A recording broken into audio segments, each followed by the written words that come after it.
I'm just going to take you through the last class once again, briefly, what we have discussed. Then we will go to the implementation of threads. Right? So let me start sharing the screen.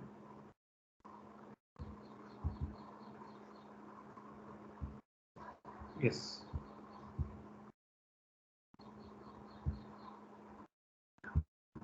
Hope my screen is visible. Can anyone confirm? Yes, sir, it's visible, Yes, sir. sir. Yes, sir. So this is a module which we started in the last class. We started long back. In this, we have started the multi-threaded programming. So the module which we are discussing is the fourth module, packages and interfaces. So we have done with the packages and interfaces. Now we need to start with the multi-threaded programming. Let me just go to multi-threaded programming. Yeah. So multi-threaded programming. So before we go ahead and start discussing much about multi-threaded programming, first we need to know what is a thread. So as I said in the last class, thread is a lightweight component in your Java program, or in simple terminology, if I want to say, a thread is a lightweight subprocess. See why we require threads or why we require this subprocess, right? Say for example, in our class now, what I'm doing, I'm just teaching you all of you using MS Teams. And meanwhile, I'm also showing you the document, PDF document, where the content is available. Just assume if I'm not able to create the subprocess, what is going to happen? I could able to either use MS Teams or I could able to use only the document, PDF document. So that means when you want to perform multiple activities at a time, then we require these threads. That means when you have a multiple tasks to perform in your machine, then we need to go for the multi-threaded programming. You can see here, this is how it is going to be. You can see one pictorial representation here. See, I have multiple process, 1, 2, 3. In one process, I have multiple tasks. See, don't get confused with respect to multiple process and multiple threads. See, process is a single process which is going to perform multiple tasks. To give you clear picture, see, my laptop is i3 Intel i3 processor, right? So let me just go to my processor configuration, then you can understand much more easily. So when I open the configuration of my laptop, okay, let me just go directly here. See, all of you are using your either desktop or laptop or your mobile phones. So everywhere. So if I go to the properties of my computer, let me show you, then I'll talk to you about it. So every hardware component is now coming with a multiple cores, right? So you can see here, mine is a Intel Core i3 5th generation processor. So in Intel Core i3 5th generation processor, there will be four cores which we are going to use. What is meant by core? See, initial stages of development of CPU or processor, there will be only one core. What is meant by core? The entire process will work as an individual unit. Later, with the development of the hardware, so the process has changed. Now you can see i3 cores. Let me see i3 cores. Right. So let me go to some images. Sorry.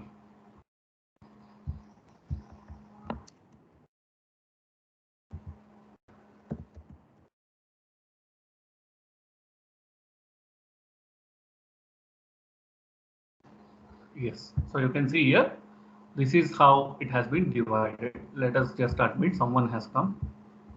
Yes. So this is how our i3 processor has been divided. There are 4 cores in i3 processor. That means previously, before invention of i3 processor, we are using core 2 dual core. There 2 cores are there. Before that, we have P4, P3, P2, P1. There is only one core. What is this core concept? See, core is nothing but when you want to perform multiple actions in a machine, instead of making CPU to work as an individual unit, we are going to split them into multiple units. We are going to split them into multiple units.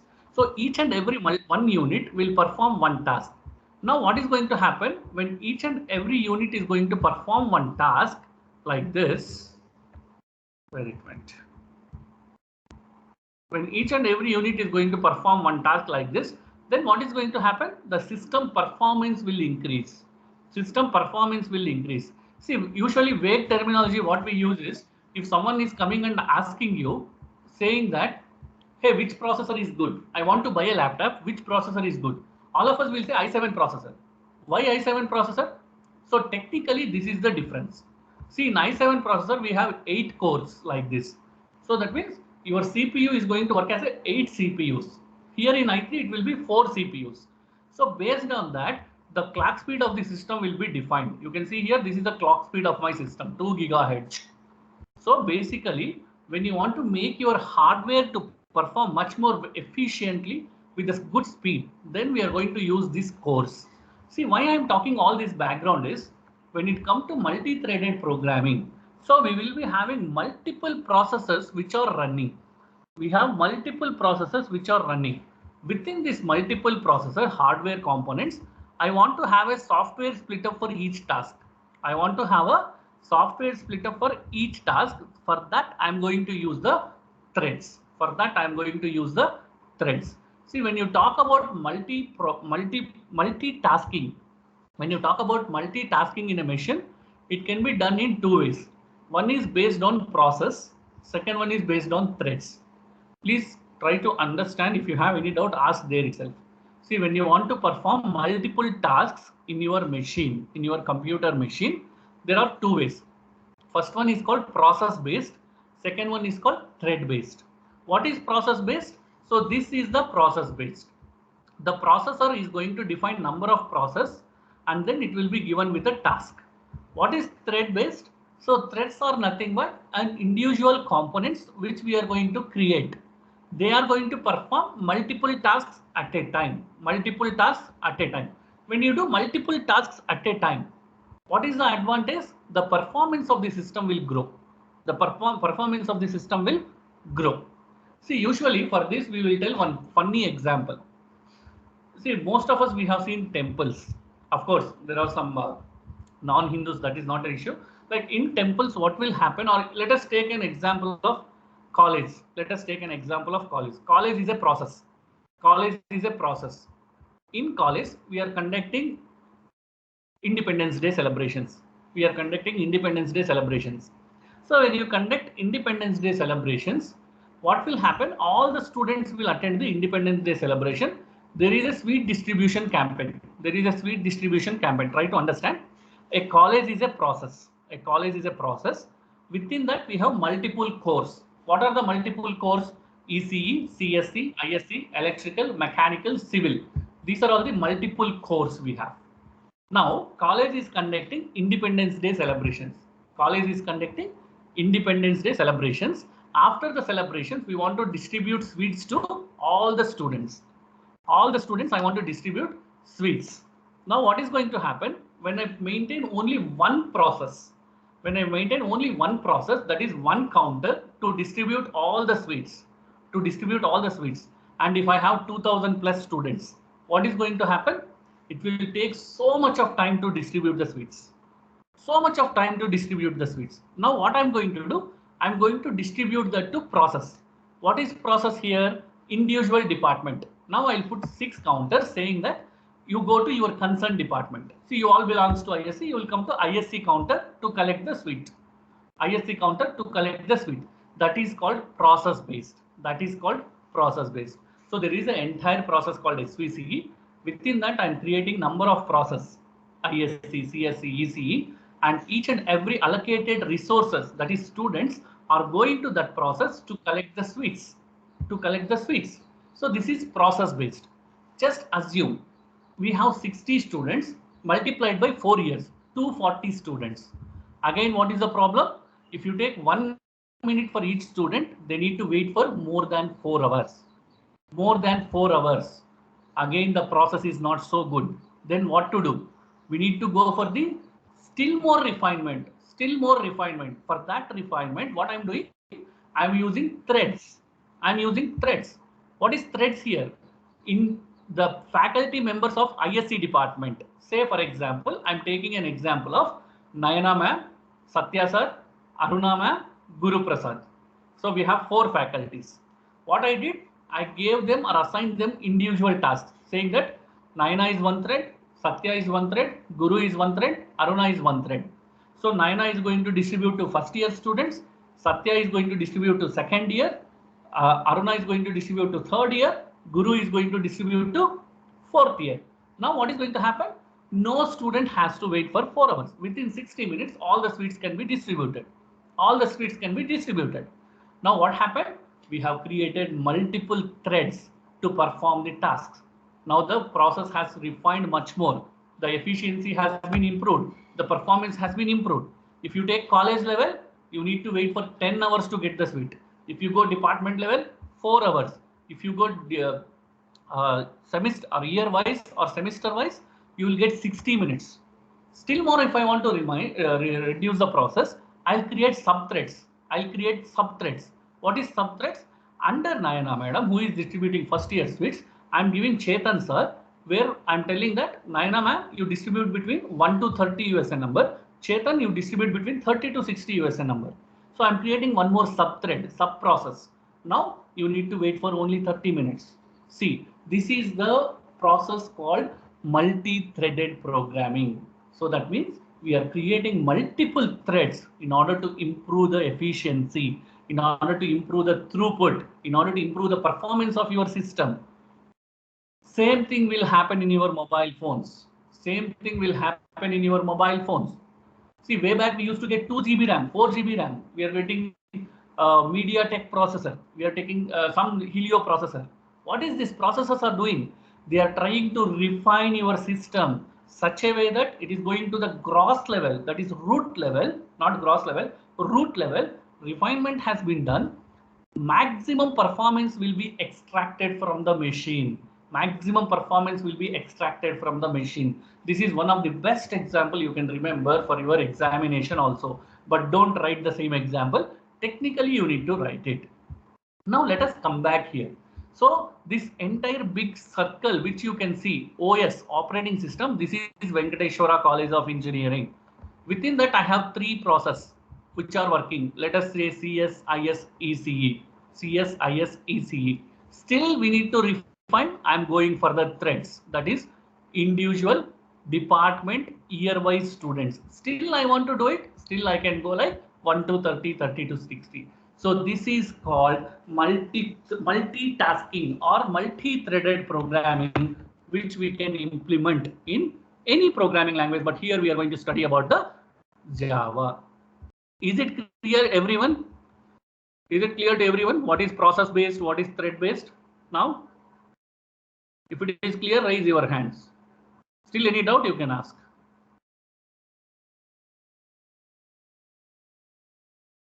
Right, very good. So as I said in the last class, the multitasking has been divided into 2 types. One is called process based, second one is called thread based.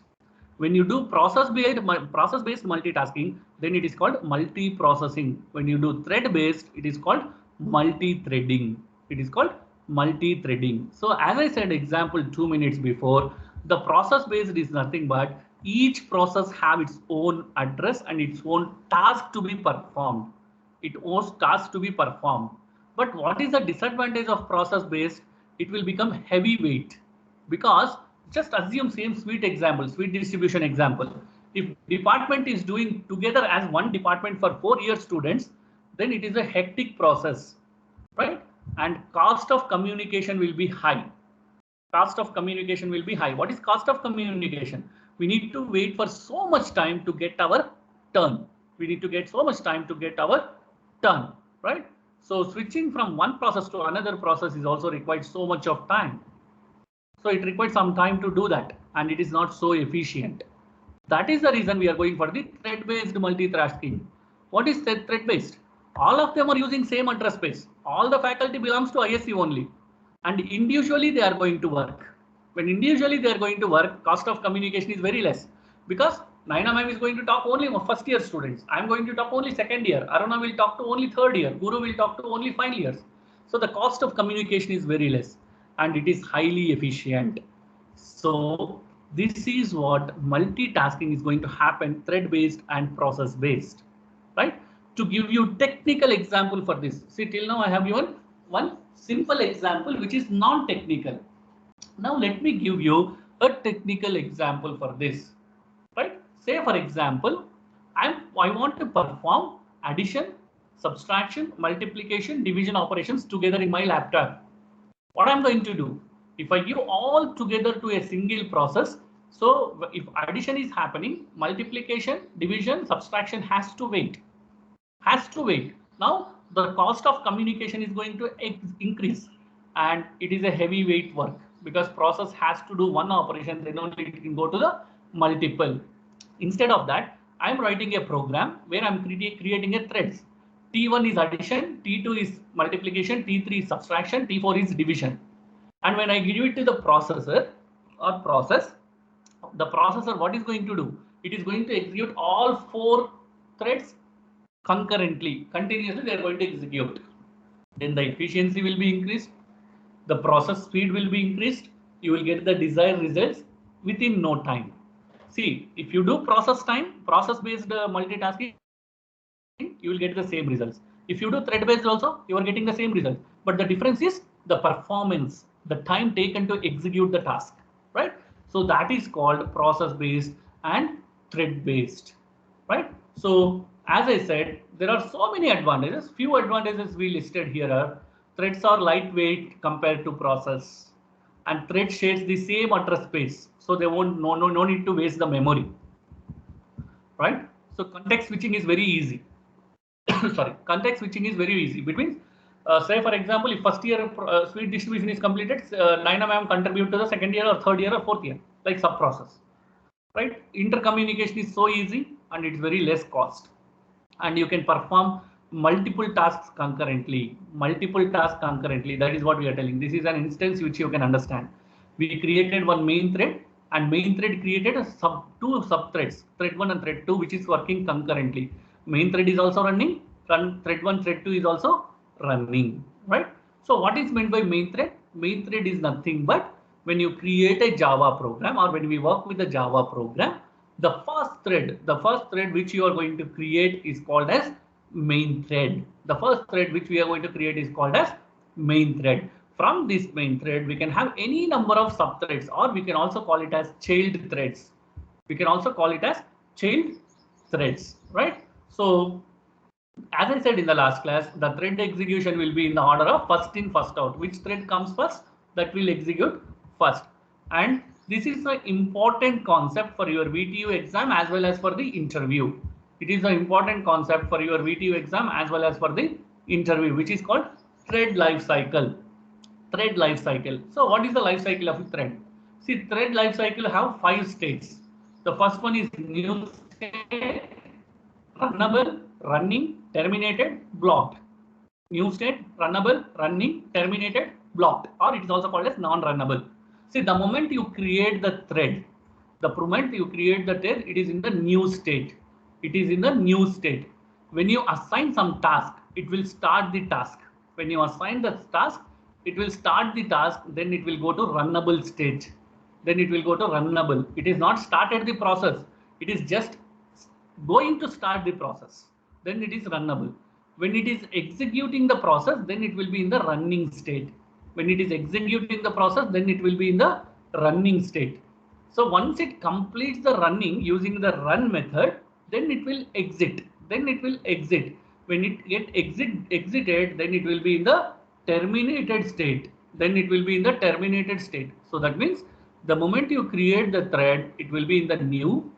The moment it will start or assigned with some execution part, then it will be in the runnable. When it is executing, then it is in the running. Once it completes the process and exits, then it will go to the termination. Then what is this non-runnable or blocked? Sometimes due to some hardware failure or software failure, thread will get blocked. Thread will get blocked. Then it is called as blocked state or non-runnable state. Or sometimes thread will sleep for a while. What is sleeping? Sleeping is nothing but waiting for a while. Then it will go to the non-runnable state. So once thread get into non-runnable or blocked state, it cannot go back to running directly. Where it should go? It should go back to runnable state, because again it has to check what is the task they have given to me. Then based on that it is going to execute. Then based on that it is going to execute, right? So this is called thread life cycle. So to give you a practical example, we are all using mobile phones. Sometimes we will say that, hey, the mobile got hanged, the mobile got struck. So what you are going to do? You are just going to refresh it. You are going to refresh your mobile phone, or you are going to kill the process. You are going to kill the process. So the moment you kill the process, again the thread will start from the runnable and it is going to perform the task. It is going to perform the task. Now let me give you one practical example. What is going to happen if every time thread is getting struck, every time thread is getting blocked? What will happen if you take your mobile phone? There will be so many hang-ups. So many hang-ups. You will say like, my mobile is not working properly. There is a hang-up. My mobile is not working properly. It is getting struck. So when I when I press on call button, it is going to some other activity. All these things will happen if your thread programming is not good. If your multi-threaded programming is not good, right? See how much best hardware you have. More than that, how best you have written software, it matters a lot. It matters a lot. If I have a sophisticated software which is 16 GB with 1 TB hard drive, but if my thread programming is not clear, if I press A, B is getting printed, then what is the purpose? When what is the purpose? See, I don't know how you have brought your phone, how you purchased your phone. Let me tell you one thing very clearly. Next time when you go to the purchasing of mobile phone, don't see just saying that, hey, it is having 8 GB RAM, 256 hard disk. You should also think about the processor. Which processor they are using? Are they using MediaTek processor? Are they using any other processor? If they are using MediaTek, which version they are using? What is the purpose of that version? How many cores it is having? Whether it will work properly or not, right? See, most of the students, those who are using Samsung mobiles, you will be facing a problem of unexpected hang-ups in your mobile phone, though it is 20,000 mobile or 50,000 mobile. Why it is so happening? Because the software version of Samsung which they are using is their own platform. They have their own platform. Apart from Samsung, you take Redmi mobile, you take Realme, you take Vivo, Oppo, anybody, they are all using a single platform which is developed by a company called Alcatel. Alcatel platform they are using. And also same problem with one more phone called Honor. Those who are using Honor, they are using their own platform. So there also the performance initially it will be good. Slowly, if you go 1 year, 2 years down the lane, it is gone. See, it is not because I'm not branding anybody. I'm telling this one because of out of my experience, what I have seen at the processor side. So if the process multitasking is not written properly, thread-based multitasking, then you are going to face the issue. That's where most of the mobile companies are not able to give the best performance. See, so many people will be having biggest question in their mind. Of course, you might have talked to your friends also about this. How Redmi is giving all the features at 15,000, right? Which is not able to given by the Samsung, or which is not able to offer by the Apple iPhone. Because iPhone is concentrating on two factors. They are working on hardware as well as software. But Redmi mobile, Realme mobile, Oppo mobile, Vivo mobile, they are not working on the hardware part. They are worried much about the software. Because software cost is very less. It is one-time development, so that they can give you best product at the very less price. Best product at very less price. Because quality of the hardware, if you see, it's not so comparative with respect to iPhone. So that is what happening with the multitasking concept. So that is what this entire threads are going to talk about, right? So this is the thread life cycle, how it is going to work. As I said in the last class, so when you're preparing for interviews or exam, please clear about some terminologies. So don't say thread will get created, then it will go to runnable. No, when thread want to go to runnable state, it has to call a function called start. It has to call a method called start. When thread want to execute some process, then you need to call a method called run. When thread want to go to non-runnable state on its own, if thread want to go on its own non-runnable state, then it needs to call a method called sleep. When thread want to suspend on its own, then it need to call a suspend method. When thread want to wait for one more thread to execute the process, then it has to call wait method. Wait method. When thread want to acquire a lock, then thread want to acquire a lock, then it needs to create a lock. When thread once complete the execution, release the lock, we need to release the lock using release lock method. So there are so many methods which we are going to use. So many methods which we are going to use. Now let us see few of the methods how they are going to work. So I request all of you to read this content which is already available in MS Teams. You can download and do it. Yes. So these are the few methods which we are seeing. When you want to create a thread, once you create, if you want to get the name of the thread, you can use get name method. When you want to start the thread for the execution, you need to call the start. When you want to execute the particular task assigned by the thread or scheduler, you need to call run method. When you want to make thread to sleep for a while, maybe 10 seconds, 20 seconds or 40 seconds, then you need to call sleep method.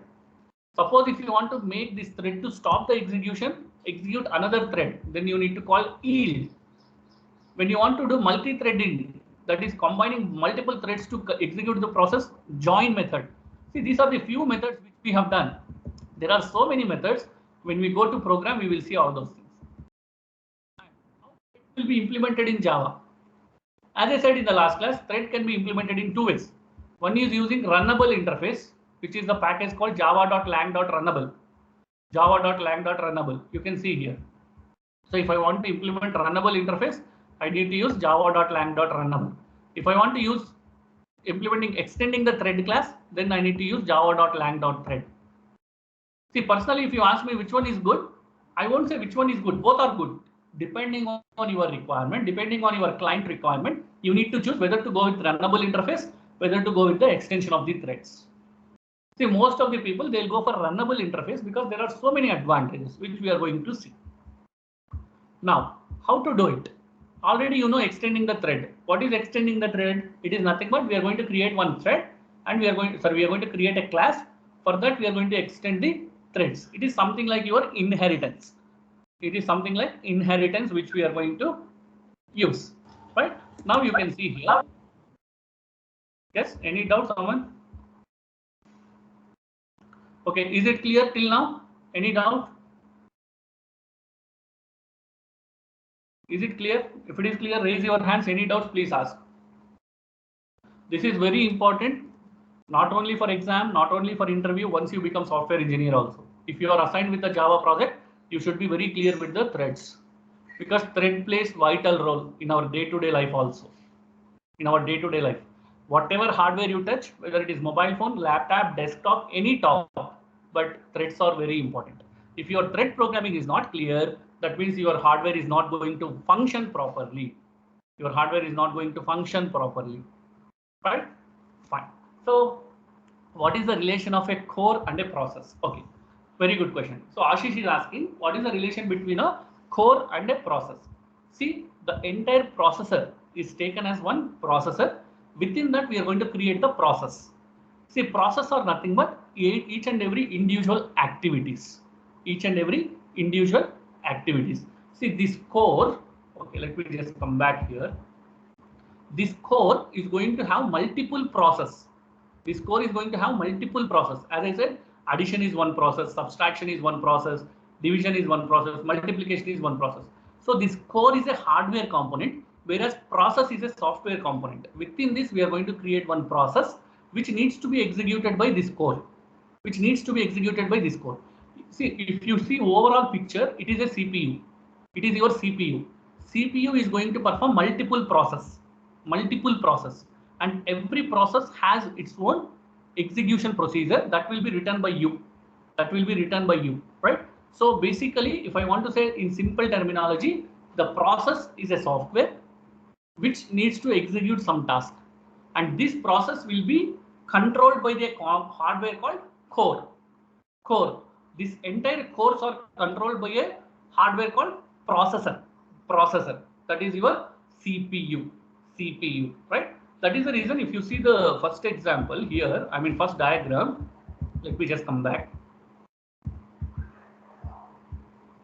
Yes, this is a OS, operating system I'm mentioning, because the entire operating system will be in your CPU. Within that we are creating number of processes. Processes are nothing but software components. But if you go and study in your computer organization, there we will say multiple processors. Processors are nothing but cores. Hardware component is processor. Software module of hardware component is process. Hope I answered your question, Ashish. So the relation is very simple. Core is a hardware, process is a software. If you want to execute software, you require a hardware. That is a core. What is core here? Core is nothing but CPU. Right. So any other doubts? Any other questions?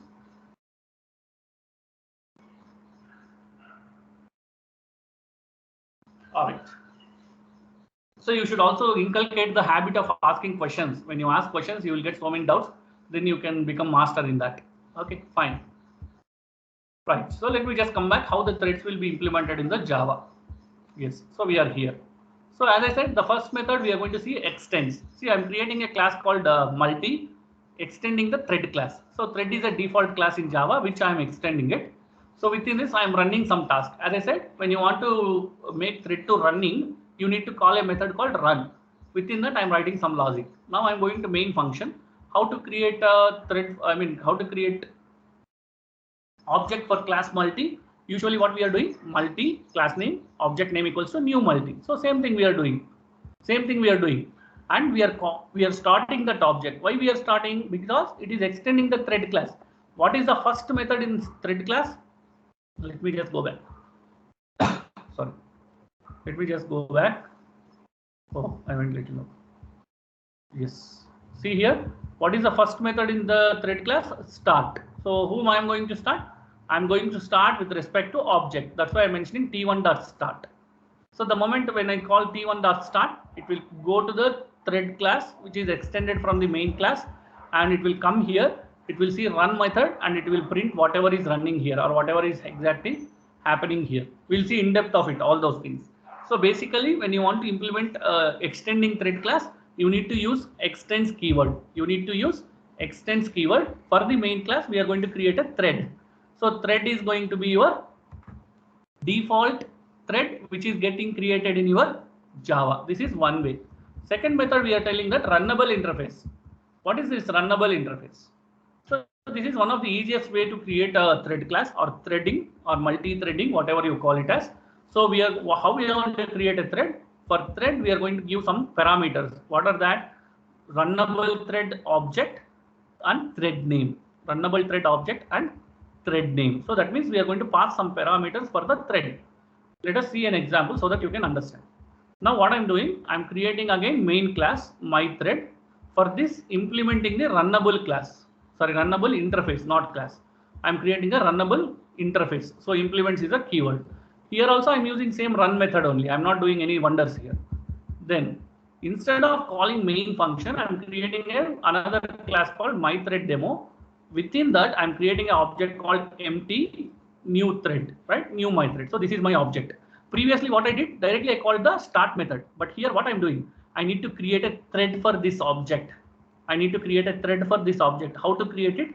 Thread name equals to new thread of this object as a reference. What is the object here? Empty. So the object as a reference I'm taking and I'm passing that object to the thread class. Now the moment you call this, so it will go to the moment you start the thread, because thread name is t.start. Previously with respect of with the help of object we are calling, but now we are calling with the help of thread. So the moment you call t.start, So it will start executing the thread. Where is thread? So here in the runnable interface it is there. So it will come here and it will execute this run method. It will execute that run method. That means, see, one simple thing you can understand here is when you use extends keyword for the existing class, we are going to create the thread. When you use runnable interface, we are going to create our own threads. We are going to create our own threads. So based on our own threads, we are going to execute the multitasking. We are going to execute the multitasking, right? So you can see here, there I have not created thread, but here I'm creating the thread. Here I'm creating the thread. You can see the difference. Yeah. So there directly I'm calling with the help of object, the particular method, but here I'm creating my thread and then I am calling. So that is the difference. So basically the difference between the extendable threads, runnable interfaces. In extendable threads, the main class will be extended with the thread class. Whereas in runnable interface, we are going to create our own threads. You can create number of threads, multiple number of threads to perform some tasks, So we are going to create number of threads, right? That is the difference. Is it clear what is extendable threading and runnable interface? Runnable interface and extending threads. Is it clear? Yes. So no need to say every time raise your hands. If you are clear, when I ask question, raise your hands. If there is any doubt, put in the chat box.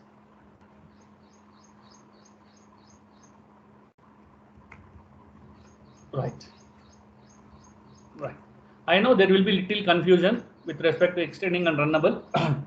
When you read it couple of times, 10 times, then you can understand. Right. So let me go further how it will be implemented in Java. See, to understand this concept much more easily, I request all of you to go to our Java T-Point website. So go to Java course. At the left side, those who are really interested to learn this programming. So there is a concept called Java multi-threading. So you can go to this place and learn step by step. Already I explained life cycle, what is multi-threading. Now we are going to see some methods. You can see here there are some methods. These are the various methods which we use. Run method, start method, sleep, join, get priority, set priority, get name, set name, current thread, get ID, get state, is alive, yield, suspend, resume, stop. Because we cannot discuss all these things in your syllabus, but those who are really interested to learn Java programming, you can learn. Suspend, resume, stop, daemon threads, set daemon thread, interrupt, right? So is interrupted threads. So there are some more. There are so many, not only this, there are so many methods which we can perform with the threads, and no one can remember all the methods. So when it is required, we are going to use it. Right? So thread scheduler, this is very important. Whenever you write the thread programming, there will be a concept called thread scheduler. So Java have two types of scheduling process with the help of JVM, that is Java Virtual Machine. One is called preemptive scheduling. Second one is called slicing. Preemptive scheduling, time slicing. So preemptive scheduling is nothing but we are going to schedule the task for the thread based on the priority. Whichever task is having highest priority, that will be executed first by the thread. So that means when you have priority based scheduling for the threads, it is called preemptive scheduling. Whichever is having highest priority, that will be executed first.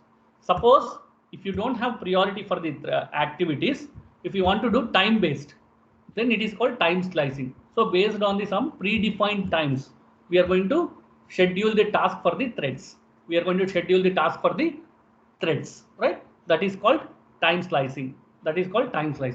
So to give you best example, real-time example for this, sometimes what will happen, we will be working on our mobile phone or something. We will be having some highest priority task. First, we will execute that, right? As an individual human being, we'll do that. Sometimes there will be time based. So I need to complete within 11 o'clock. Then I'll do that.